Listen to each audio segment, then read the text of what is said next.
has found there were more than 50 missed opportunities to stop him. Neil Foden was jailed in 2024 after being found guilty of sexually abusing 4 teenage girls.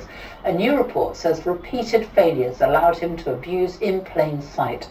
Our Wales correspondent Al Griffith reports. Mr Foden, unfortunately I need to arrest you on suspicion of sexual touching of a child. The moment a prolific abuser was finally stopped. Neil Foden's arrest followed years of concern over his behaviour, but every time complaints against the head teacher came to nothing.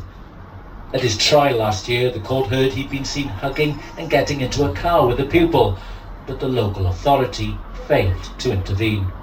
I personally feel a deep shame that this happened. I feel that this has been an appalling episode in the history of social care in North Wales, in Gwynedd and in education. Today's safeguarding review sets out more than 50 missed opportunities.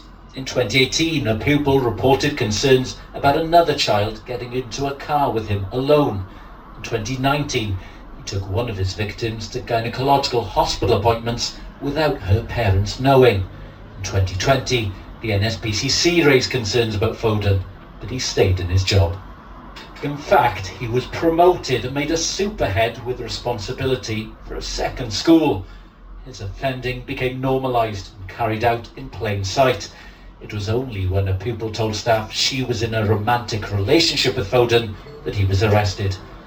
Today's review found the school governors, social services and the NHS all failed in their safeguarding duties. It's a very difficult situation for all involved, but we especially support the young people who've come forward and recommend their bravery in doing that to enable us to put things in place that hopefully won't happen again. Foden has always refused to take responsibility for his actions.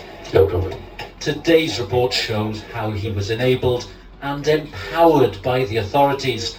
It calls for the biggest change in schools safeguarding across Wales for a generation.